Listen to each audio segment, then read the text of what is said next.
भविष्य की दुनिया जो पूरी तरीके से किसी अनजान वायरस की चपेट में पड़ चुकी थी। लोग अगर जरा भी अपने घर से बाहर निकलते तो वो आउट ऑफ कंट्रोल हो जाते। लेकिन अंत में पता चला कि इस खतरनाक वायरस की रियलिटी तो कुछ अलग ही है। इस एडवेंचरस कहानी की शुरुआत होती है किसी अननोन आदमी को दिखाते हुए जो जमीन पर कुछ कर रहा होता है, जैसे कि वो कोई पेड़ पौधा उगा रहा हो। उस अनजान आदमी का चेहरा तो नहीं दिखाया जाता, लेकिन ये साफ था कि वो कुछ तो इंटेंशन से आया है। वो किसी टाइप का पेड़ पौधा उगाना चाहता है, तो इसीलिए उसके सीड जमीन में गाड़ रहा था। अब ये कौन से खतरनाक पेड़ पौधे हैं ये तो थोड़ी देर में पता चलेगा, लेकिन इन सारे वायरसेस से बचने के लिए हम अपनी सर्वाइवल स्किल्स यूज करेंगे, जिससे कि अगर ऐसी कंडीशन कभी हमारे सामने आ जाए तो हमारे पास प्लान हो कि हमें क्या करना है। तो फिर बिना देरी किए हमारे कहानी के मेन कैरेक्टर को लाते हैं, जिसका नाम मार्टिन था। मार्टिन दरअसल एक वैज्ञानिक होता है जो फिलहाल गवर्नमेंट द्वारा बनाए गए फॉरेस्ट के बीचों बीच एक हाउस के अंदर जा रहा था। जब से ये वायरस लोगों को मारने लगा है तो चारों तरफ क्वारंटीन कर दिया गया है। गवर्नमेंट के साफ निर्देश है कि कोई भी घर से बाहर ना निकले।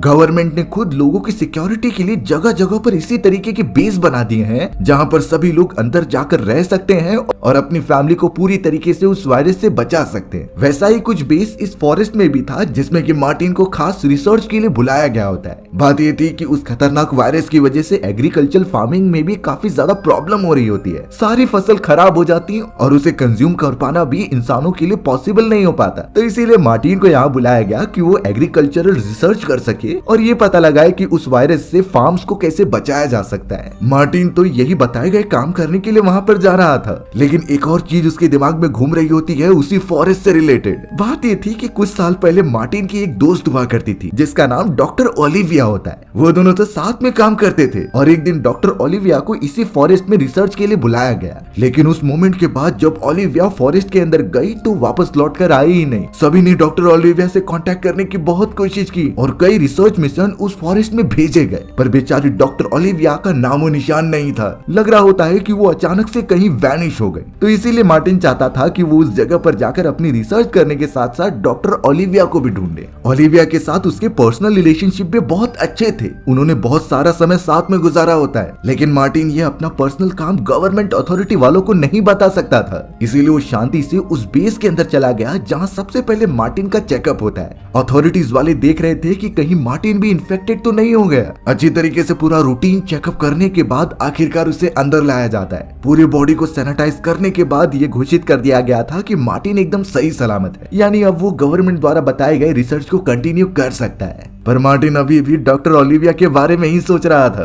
अब रिसर्च से रिलेटेड सारे सामान इकट्ठा करने के बाद मार्टिन की मुलाकात वहाँ की एक असिस्टेंट एल्मा से होती है। एल्मा भी उस जगह पर रिसर्चर्स की असिस्टेंट का काम किया करती थी, जो इस पूरे फॉरेस्ट को अच्छी तरीके से जानती है। यानी वो मार्टिन के साथ 2 दिनों तक रहेगी और इसकी रिसर्च में हेल्प करेगी। एल्मा मार्टिन को अपने बारे में सब कुछ बताती है और ये भी कहती है कि कुछ ही देर में हमें निकलना है, तो तुम जल्द से जल्द रेडी हो जाओ। अब अचानक मार्टिन की नजर एक पेंटिंग पर गई। ये पेंटिंग बहुत ही ज्यादा अजीब थी, जैसे लग रहा था कि कई सारे लोग उसमें रिचुअल कर रहे हैं। ये रिचुअल क्या था उसे कुछ समझता नहीं, इसीलिए मार्टिन ने इस चीज के बारे में एल्मा से पूछा। एल्मा सब बताती है कि ये एक टाइप का रिचुअल है जिसमें कि लोगों का मानना है कि फॉरेस्ट के अंदर आत्मा मौजूद है। वह आत्मा इस फॉरेस्ट में ही रहती है और आने जाने वालों को दिखती है। लेकिन अगले मोमेंट में एल्मा ने बताया कि ये सारी चीजें अंधविश्वास है। पेरेंट्स इसका यूज करते हैं अपने बच्चों को सुलाने के लिए। अगर वो नहीं सोते तो वो यही धमकी देते कि फॉरेस्ट वाला भूत आ जाएगा, और इसके अलावा रियलिटी पर इन चीजों का कोई भी असर नहीं है। तो अब उन दोनों को बिल्कुल भी टाइम वेस्ट किए बिना वहां से निकलना चाहिए और अपने रिसर्च सेंटर की तरफ बढ़ना चाहिए। यहाँ सच्चाई पता चलने के बावजूद भी मार्टिन को वो पेंटिंग बहुत ही अजीब लगती है। इसका खतरनाक राज तो थोड़ी देर में ही खुलने वाला था। अब दोनों ही निकल पड़ते हैं फॉरेस्ट वाले एरिया में, और एल्मा बता रही थी कि हम उसी टारगेटेड लोकेशन पर जा रहे हैं जहाँ डॉक्टर ओलिविया गायब हुई थी। मार्टिन ये सुनकर थोड़ा सा खुश हो गया, लेकिन वो ये डिक्टेट नहीं करता कि वो भी डॉक्टर ओलिविया को ढूंढना चाहता है। वो तो अथॉरिटीज और एल्मा को यही बताकर आया था कि वो खुद एग्रीकल्चरल रिसर्च करने आया है। पर मार्टिन की ये रिसर्च इतनी आसान नहीं होने वाली बिल्कुल भी।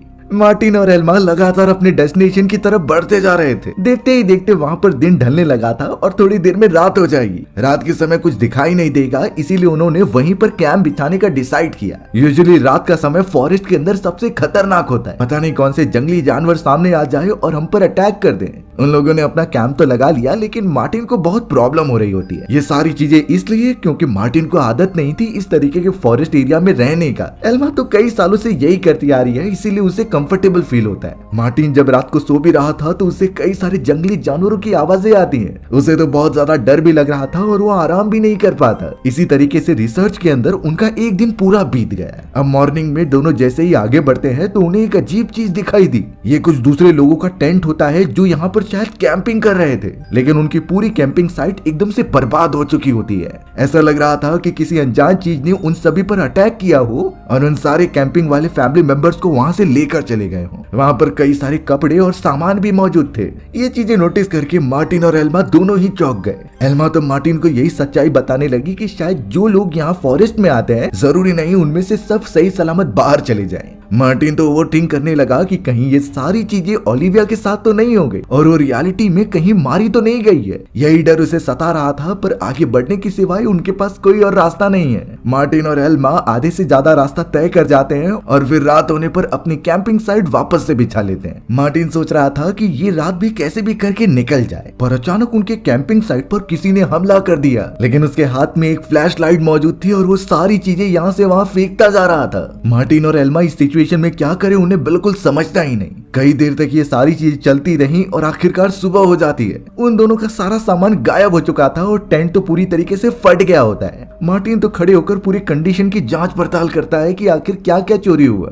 उनके रिसर्च के इक्विपमेंट्स और इवन शूज तक भी किसी ने चुरा लिए थे। आखिर वो कौन था जिन्होंने उन दोनों के ऊपर हमला किया, ये सब तो एक मिस्ट्री है। पर मार्टिन वहां जाकर कैसे भी एल्मा को उठाता है। अब अगर ऐसे कंडीशन में कभी हम गुजर रहे हो जिसमें कि हमें रात को स्टे करना होगा फॉरेस्ट के अंदर, तो सिंपल बात है कि जो जो इंपॉर्टेंट चीजें हैं उसे हमें डायरेक्टली बॉक्स के अंदर नहीं रखना है। उन सारे इक्विपमेंट्स या फिर चीजों को हमें जमीन के अंदर गाड़ कर रख देना है, वो भी हमारे कैंपिंग साइट से थोड़ा दूरी पर। इससे जो भी हमला करेगा, भले ही वो एक इंसान हो या फिर जानवर, उसे हमारे इंपॉर्टेंट चीजों के बारे में कभी पता ही नहीं चल पाएगा। अगर बात रही उस अनजान चीज की जिसने हमला किया था वो कोई जानवर निकला, तो उससे बचने के लिए सबसे पहली बात अपनी कैंपिंग साइट के चारों तरफ एक सर्कल बना दीजिए और उसके ऊपर बहुत ही बेकार दुर्गंध वाले लिक्विड डाल दीजिए। इवन जानवरों को दूर रखने के लिए हम उसके चारों तरफ यूरिनेट भी कर सकते हैं, जो एक बहुत ही अच्छा वे है उन जानवरों को अपने से दूर रखने का। और अगर हो सके तो अपनी कैंपिंग साइट किसी पेड़ के ऊपर बनाइए। जमीन में डिस्टेंस काफी ज्यादा होना चाहिए। भले ही अगर कोई बड़ा जानवर हम पर हमला नहीं करता, लेकिन अगर जमीन पर हम सोए हैं तो कई सारे कीड़े मकोड़े इवन स्नेक्स का भी खतरा हो सकता है। अगर इन चीजों को अच्छे से ध्यान में रख के फॉलो किया जाए तो हम आराम से फॉरेस्ट के अंदर रात गुजार सकते हैं। पर यहाँ बेचारे मार्टिन और एल्मा कैसे भी करके आगे बढ़ते रहते हैं विदाउट शूज के। थोड़ी ही दूरी पर जाने के बाद उनकी मुलाकात जैक नाम के एक आदमी से होती है। जैक उनके पास आ गया और कहने लगा कि मैंने तुम्हें पहले भी देखा है और उसे तो अब कुछ इम्पोर्टेंट हेल्प चाहिए थी। लेकिन जैक यहाँ फिलहाल के लिए उन दोनों को कहने लगा कि पास ही में मेरा टेंट मौजूद है, सबसे पहले तुम दोनों वहाँ पर चलो, उस जगह पर सारे रिसोर्सेज मौजूद हैं। मार्टिन और एल्मा की हालत खराब होती है और उन्हें इस चीज की जरूरत थी, इसीलिए उस जैक की बात मानकर उसके पीछे पीछे चले गए। रास्ते में जैक उन्हें बता रहा था कि वो इस फॉरेस्ट में कई सालों से रह रहा है। जब से वो खतरनाक वायरस शहर में फैलना स्टार्ट हुआ है तो उसे यही जगह सबसे बेस्ट लगती है। इस फॉरेस्ट के अंदर उस वायरस की इंटेंसिटी कम हो जाती थी, तो ये रहने का सबसे बेस्ट ऑप्शन है। जैक को शहर के क्राउड से दूर रहना बहुत ही अच्छा लगता था। आगे बढ़ते हुए आखिरकार वो सब जैक के बनाए गए टेंट के अंदर पहुंच जाते हैं। मार्टिन और एल्मा ने देखा कि जैक ने तो कई अलग अलग टाइप के रिसोर्सेज जमा करके रखे हैं। उस जगह पर खाने पीने के साथ साथ सरवाइव करने के कई सारे साधन थे। अब उन दोनों को फूड ऑफर करने के बाद जैक तुरंत ही मार्टिन के पैर पर लगी हुई चोट को ठीक करने लगा। ये चोट उसी रात को लगी होती है और अगर उसके चोटों को सही समय पर ठीक ना किया गया तो इन्फेक्शन फैलता जाएगा। जैक ने यहाँ रहकर जितनी भी चीजें सीखी थी उसकी मदद से वो उसके घाव को ठीक कर देता है। अच्छी तरीके से स्टिचेस करने के बाद शायद कुछ समय में वो ठीक हो जाए। अब जैक ने उन दोनों को फूड देने के साथ साथ एक छोटा सा सिरप भी दिया, जो कि उसके हिसाब से एक एनर्जी ड्रिंक होती है। मार्टिन और एल्मा काफी प्यासे थे तो वो बिना सोचे समझे उसे पी लेते हैं। वो सिरप काफी मीठा था और बहुत ही अजीब लग रहा होता है। जैक तो एक चेयर पर बैठकर थोड़ा सा मुस्कुराने लगा। फिर अगले मोमेंट में पता चलता है कि मार्टिन और एल्मा बेहोश होने लगे। यानी जैक ने उन्हें जो सिरप दिया था शायद वो कोई ड्रग है या फिर कोई सुला देने वाली दवा। मार्टिन और एल्मा बेहोशी की हालत में वहां से भागने की भी कोशिश करते हैं, लेकिन अब इसका कुछ फायदा नहीं था। वो दोनों तुरंत ही अनकॉन्शियस हो गए। यानी यहाँ से ये बात तो क्लियर हो चुकी है कि जैक उनकी मदद नहीं कर रहा, बल्कि वो उनके साथ कुछ गलत करना चाहता है। जैक ने अब तुरंत ही मार्टिन और एल्मा के कपड़े निकाले और उन्हें एक अजीब तरीके का कपड़ा पहना दिया। तुरंत ही वो उन दोनों को बाहर लेकर आता है और उनकी आंखों पर भी एक स्ट्रिप लगा दी थी। बाद में पता नहीं जैक उन दोनों की उसी यूनिफॉर्म में फोटोज निकल रहा था।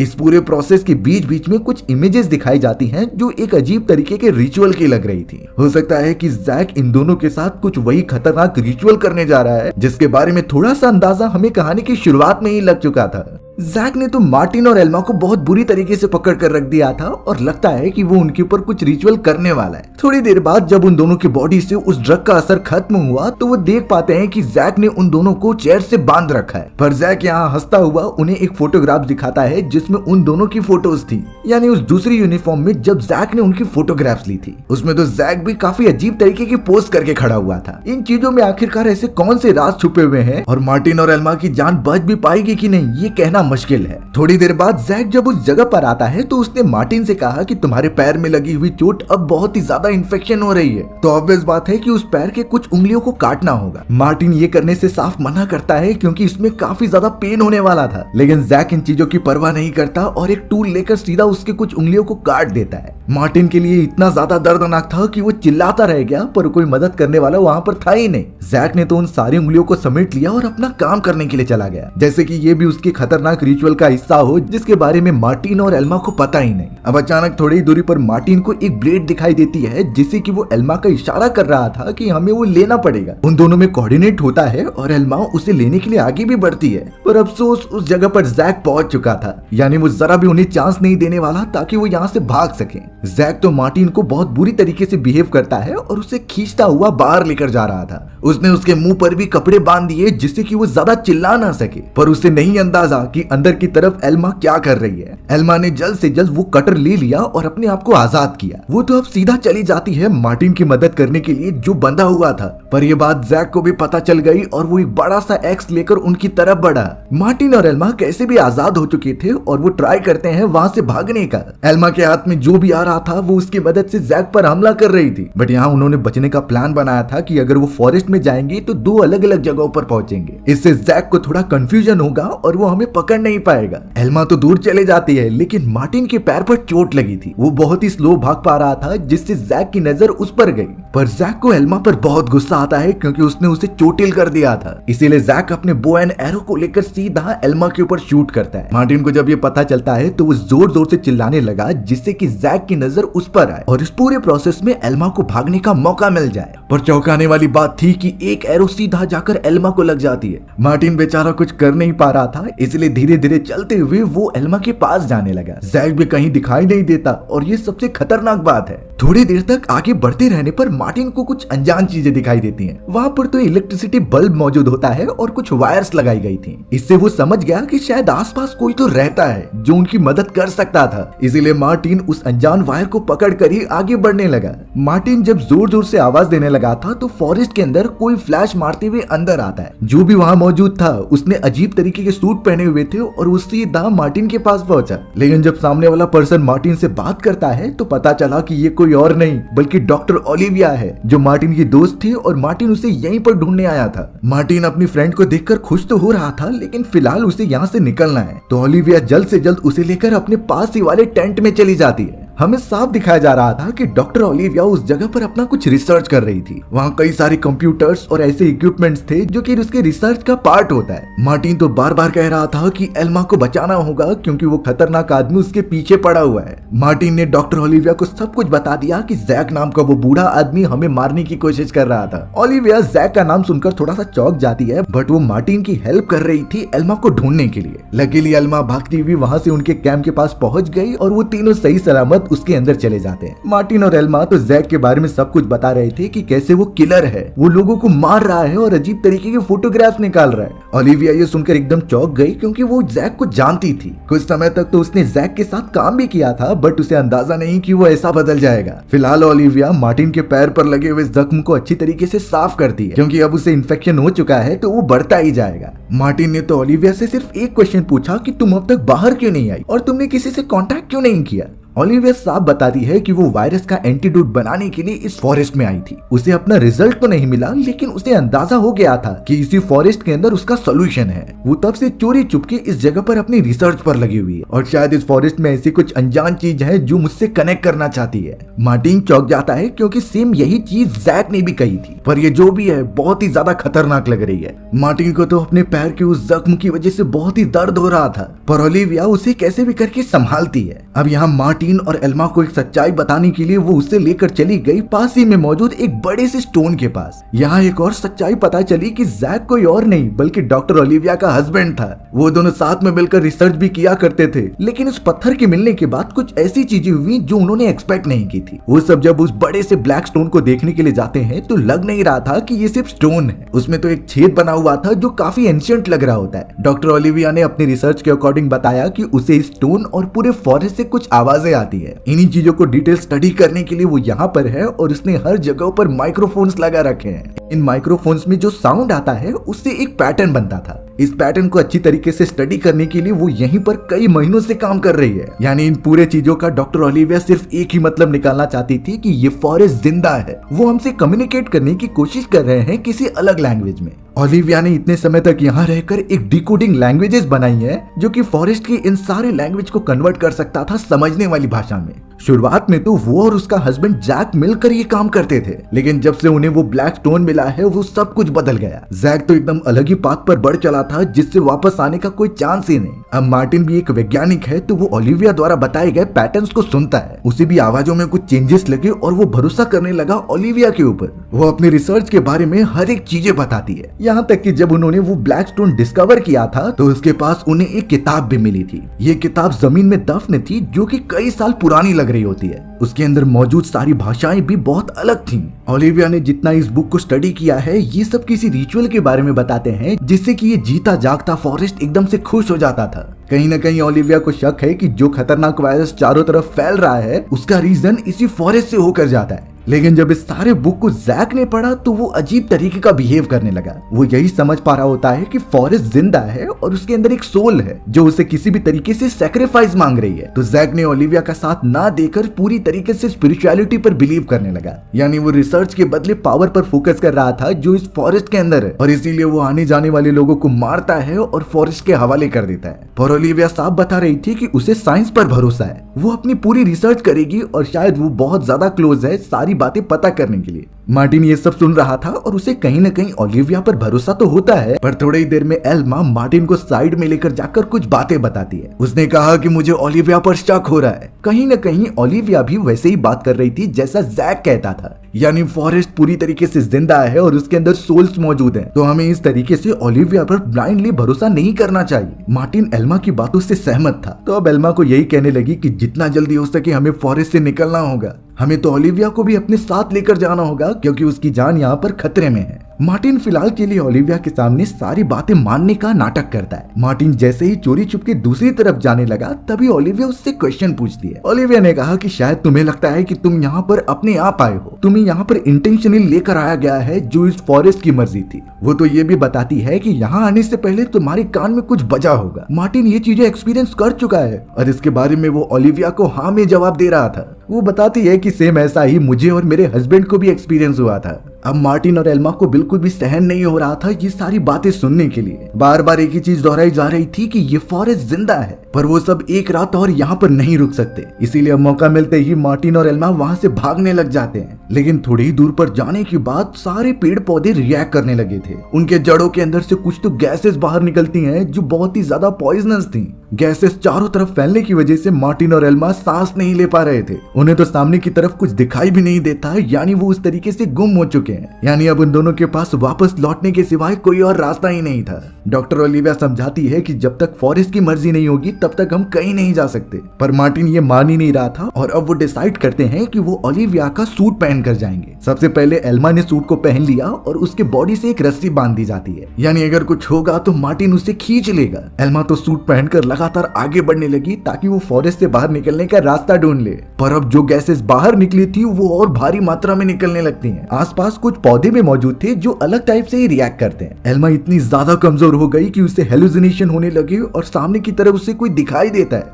ये एक अनजान एंटिटी थी जिससे कि वो ज्यादा टाइम तक देख नहीं पाई और वहीं पर बेहोश हो गई। अच्छा, वो मार्टिन ने जो रस्सी बांधी थी उससे वो खींचने लगा। एल्मा जब उनके पास पहुंचती है तो उसने साफ बताया कि कोई अनजान एंटिटी मेरे सामने थी जो हमसे कम्युनिकेट करने की कोशिश कर रही थी। अब तो मार्टिन को भी कुछ समझ नहीं रहा था। ओलिविया कहने लगी कि शायद अब हम बहुत ज्यादा क्लोज हैं उन सारे रहस्यों का पर्दाफाश करने के लिए जो हमें पता चलने चाहिए। थोड़ी देर तक ओलिविया अपने इक्विपमेंट्स पर उन सिग्नल्स को नोटिस करती ही है, पर बाद में पता चला कि उस जगह पर अब जैक भी आ चुका है जो अपने हाथ में फ्लेयर लिए खड़ा हुआ था। मार्टिन और एल्मा डर गए कि कहीं वो हमें मारने तो नहीं आया है, लेकिन ओलिविया जैक के पास जाकर कुछ बात करके आती है। ओलिविया ने एक शॉकिंग इन्फॉर्मेशन दी कि जैक अब उस फॉरेस्ट से डायरेक्टली बात करने में सक्षम हो चुका है और उसका सिर्फ इतना कहना है कि फॉरेस्ट के सोल्स कुछ दिखाना चाहते हैं। इस चीज को पॉसिबल कराने के लिए सिर्फ और सिर्फ उन्हें मार्टिन की जरूरत है, यानी मार्टिन एक की तरह काम करेगा जो उनसे कनेक्ट कर सकता था। ओलिविया तो उन्हें अंदर लाकर सारी बातें समझाती है और उस बुक को दिखाते हुए सिंबल्स को नोटिस कराती है। साथ ही साथ उसने मार्टिन को एक अजीब तरीके का सिरप भी पीने के लिए दिया जिसे कंज्यूम करने के बाद ही ये प्रोसेस स्टार्ट किया जा सकता है। मार्टिन और एल्मा तो एक दूसरे को देख रहे थे और ये कहते हैं कि हम ये नहीं करेंगे, पर अब ओलिविया ने उनके दिमाग में इतने सारे नेगेटिव थॉट्स भर दिए थे कि ये फॉरेस्ट तुम्हें जिंदा नहीं छोड़ेगा, इसलिए अब मार्टिन और एल्मा को ये काम करना ही होगा। तो अब वो दोनों उस सिरप को लेकर चले आते हैं बड़े से स्टोन के पास और मार्टिन एल्मा के पास देखते हुए वो सिरप पी लेता है। सिरप कंज्यूम करते ही वो नीचे बैठ गया जैसे उसकी बॉडी एकदम कमजोर हो चुकी है। दोनों एक दूसरे से बात करने लगे कि कैसे यहाँ से निकला जाए। ओलिविया भी उन्हें समझाते जा रही थी कि शायद वो एंटिटी अब तुमसे बात करने ही वाली है। अचानक चारों तरफ से बिजली कड़कने की आवाजें आने लगी और ये रैंडम आवाज मार्टिन को पूरी तरीके से बेहोश कर देती है। एल्मा एकदम सही सलामत थी, इसीलिए वो मदद मांगने के लिए ओलिविया के पास जाने लगी, लेकिन उस जगह पर एल्मा को एक शॉकिंग रियलिटी पता चली। टेंट के अंदर इतने सारे लोगों के फोटोग्राफ थे जिसे आज तक जैक ने मार दिया है और वहाँ पर तो एक अनजान रिचुअल वाला माहौल बनाया गया था जिसके बीच में कोई और नहीं बल्कि डॉक्टर ओलिविया मौजूद थी। एल्मा समझ जाती है कि उन्होंने ओलिविया पर भरोसा करके गलती कर दी। वो तो जैक से भी ज्यादा खतरनाक है जो उन दोनों को मारने की कोशिश करेगी। ओलिविया तो अजीब वे में कहती है कि ये सब ये फॉरेस्ट करा रहा है, इसे लोगों का सैक्रिफाइस चाहिए ताकि वो और ज्यादा ताकतवर बने। ओलिविया तुरंत ही जब हमला करने जाती है एल्मा पर तो एल्मा अपनी प्रोटेक्शन करते हुए पलटवार कर देती है। उसने तो ओलिविया को मारकर बेहोश कर दिया था। यहाँ दूसरी तरफ जैक पहुंच जाता है मार्टिन के पास और उसे अपने एक्स की मदद से घायल करता है। मार्टिन जोर जोर से चिल्ला रहा था जिसे सुनते हुए वहाँ पर एल्मा आ गई और वो जैक को पीछे से हमला कर देती है। दोनों में बहुत ही ज्यादा लड़ाई हुई, पर यहाँ एल्मा खुद को पहले से रेडी करके बैठी हुई थी। उसने एक वेपन उठाया और जैक के गले पर मार दिया, यानी जैक बहुत बुरी तरीके से वहीं पर मर जाता है। एल्मा तो फिलहाल मार्टिन को लेकर वहाँ से भागना चाहती थी, लेकिन अब चारों तरफ वही गैसेस निकलने लगी जो अब भारी मात्रा में फैल रही होती हैं। इन चीजों की वजह से एल्मा को हेलुसिनेशन आने लगे और वो बहुत ही अजीब चीजें देखती है। ये सब ऐसी खतरनाक चीजें थी जो इंसानी दुनिया में मौजूद ही नहीं है। जैसे लग रहा था कि एल्मा एक अलग दुनिया में पहुंच चुकी है और उसे वो कुछ तो दिखाना चाहते हैं। सुबह होने पर एल्मा के चेहरे पर एक अलग ही हंसी दिखाई दे रही थी। वो सेम वैसे ही रिएक्ट करती है जैसे ओलिविया और जैक थे। धीरे धीरे वो आगे बढ़ी और फॉरेस्ट की हर एक चीजों को महसूस कर पा रही थी। थोड़ी दूरी पर ही ओलिविया भी थी जो उसे घूरते जाती है। दोनों के बीच में आई कांटेक्ट हुआ और तुरंत ही ओलिविया वहीं पर गिर गई। एल्मा ओलिविया के पास आकर थोड़ा हंसती है और फिर वहां से चली जाती है। ऐसा लग रहा था कि जो अनजान एंटिटी सबसे पहले ओलिविया को कंट्रोल कर रही थी वो अब उन सभी को छोड़कर एल्मा की बॉडी में आ चुकी है। यानी अब एल्मा भी वही सारी चीजें करेगी जो जैक और ओलिविया मिलकर कर रहे थे, यानी लोगों का सैक्रिफाइस करना जिससे इस फॉरेस्ट का पेट भर सके। हमारी भी ये कहानी इसी सस्पेंस के साथ यहीं खत्म हो जाती है। सो व्यूअर्स, आपको ये स्टोरी कैसी लगी कमेंट सेक्शन में बताना भूलना मत। और अगर आपको मेरा एक्सप्लेनेशन 1% भी अच्छा लगा होगा ना तो वीडियो को लाइक एंड चैनल को सब्सक्राइब जरूर कर देना। मिलते हैं इसी तरीके की मजेदार वीडियोस में, तब तक के लिए बाय बाय।